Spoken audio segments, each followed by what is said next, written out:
प्रवासी राजस्थानी दिवस 2025 को लेकर विशेष सत्रों का आयोजन किया गया, जहां एनआरआर का योगदान, निवेश के नए अवसर और राजस्थान के विकसित भविष्य को लेकर चर्चा की गई।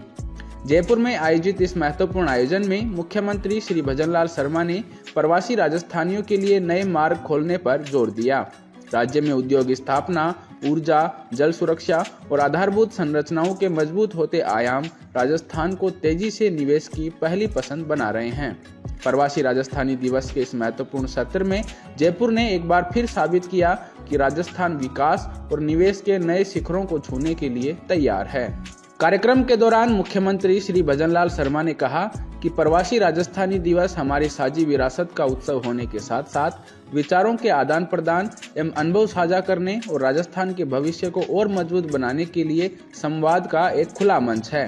उन्होंने आश्वस्त किया कि प्रवासी राजस्थानियों की हर समस्या का समाधान राज्य सरकार की जिम्मेदारी है। श्री शर्मा ने प्रवासी समुदाय की आवश्यकताओं को ध्यान में रखते हुए राष्ट्रीय एवं अंतर्राष्ट्रीय प्रवासी राजस्थानी मामले विभाग का गठन किया है। सभी जिलों में प्रवासियों के सहयोग के लिए अधिकारियों को नोडल बनाया गया है। साथ ही राज्य सरकार ने एनआरआर के लिए एक डैशबोर्ड का निर्माण किया है।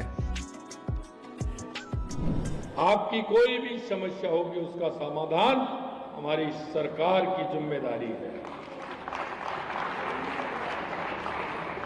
ये शायद पहली बार किसी प्रदेश में आप देख रहे होंगे कि प्रदेश के किसी भी व्यक्ति को अगर कोई परेशानी होती है तो उसके लिए उस प्रदेश में हमने हमारा एक अधिकारी लगाया है। अगर किसी देश की भी है तो वहां भी हमने एक अधिकारी लगाया है। उसके कांटेक्ट में आप जिस जिले के यहां रहने वाले हैं उसमें भी हमने एक एडीएम को स्पेसिफिक आदेश करके कहा है कि आपको प्रवासी भाइयों की बात सुननी है। उसके लिए भी हमने एक चार्ज उसको दिया है, जिससे वहां आपको उस जिले में किसी प्रकार की कोई परेशानी नहीं है। कई लोगों ने कहा हमारी मकान, हमारी दुकान, हमारी जमीन, उसका क्या होगा? मैंने कहा उनसे अगर आप देकर के आए तो वो आपकी मर्जी है। अगर आप देकर के नहीं आए हैं और जबरदस्ती अगर किसी ने उसको काम में ले रहा है या आपकी बिना अनुमति के कर रहा है तो वो जिम्मेदारी हमारी है। आप चिंता मत करिए, उसको सरकार पूरी तरह से सुरक्षा करेगी। मैंने एक बात और कही थी आपसे, वो मैं दोहराना चाहता हूं। अगर ऐसा कोई केस है तो आप वहां जाएं, जिले में पूरी सूची बना है, आप हमारे उस अधिकारी को देकर के आए। अगर आप देकर के आएंगे तो वो हमारे पास एक डॉक्यूमेंट्स उपलब्ध हो जाएगा, तो हम उसको सुरक्षित रखेंगे और उस डॉक्यूमेंट को हम कहीं कोई दिक्कत आएगी, कोई परेशानी आएगी तो वो हमारे लिए सहयोग के रूप में हमारे पास सरकार का एक डॉक्यूमेंट्स वो बन जाएगा, तो वो हमारे पास रहेगा। आप अपना कोई भी काम करना चाहते हैं तो उसके लिए पोर्टल पर हमने हमारे काम भी डाल दिए हैं कि आप कोई काम करना चाहें तो उसमें से छांट लीजिए। वो मेरा उद्देश्य ये नहीं है, उस उद्देश्य को भी बता देता हूं, क्योंकि मेरे पास कई मेरे भाई बहन आए कि साहब हम हमारे पिताजी के नाम से, माताजी के नाम से, दादाजी के नाम से हम कुछ काम करना चाहते हैं। हमने कहा आप करिए, लेकिन जहां जिस क्षेत्र में सरकार की व्यवस्था है और वहां आवश्यकता नहीं है तो हम आपका खर्चा क्यों कराएं? अगर वह नहीं है तो हमें कोई दिक्कत नहीं है, लेकिन वह पहले से उपलब्ध है तो हमने कहा है कि आप जो काम यहां करना चाहते हैं वो दूसरे स्थान पर भी कर सकते हैं। जो सुविधा हम आपको यहां देंगे वो हम वहां भी आपको दे देंगे, इसलिए चिंता करने की जरूरत नहीं। इस दौरान मुख्यमंत्री श्री शर्मा ने प्रधानमंत्री श्री नरेंद्र मोदी का आभार व्यक्त करते हुए कहा कि प्रधानमंत्री के मार्गदर्शन में हमारी सरकार ने पिछले वर्ष rising Rajasthan global investment summit का सफल आयोजन किया। इस समिट के दौरान प्रवासी राजस्थानियों की भावना को सम्मान देते हुए हमारी सरकार ने हर साल 10 दिसंबर को प्रवासी राजस्थानी दिवस मनाए जाने का निर्णय लिया था।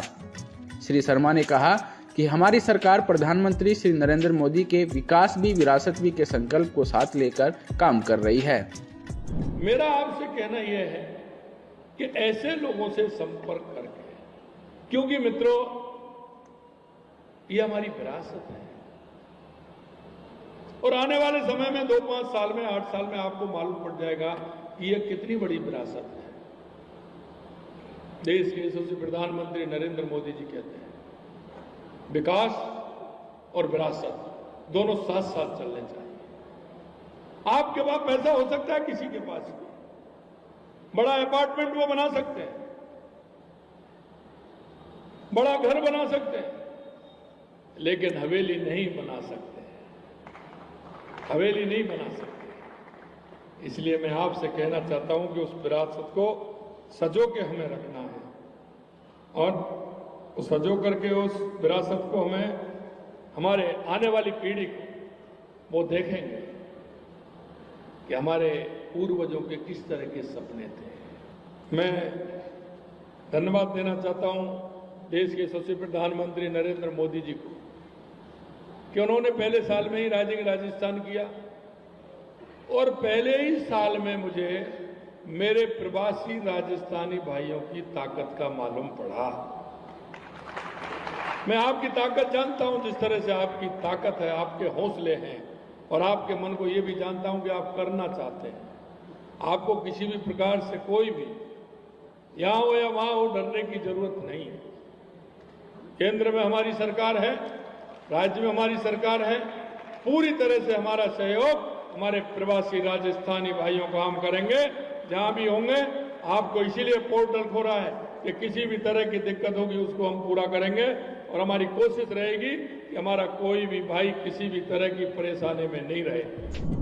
कार्यक्रम के दौरान प्रवासी राजस्थानियों के लिए विशेष एनआरआर पॉलिसी 2025 और राजस्थान डेवलपमेंट सपोर्ट पोर्टल का भी शुभारंभ किया गया।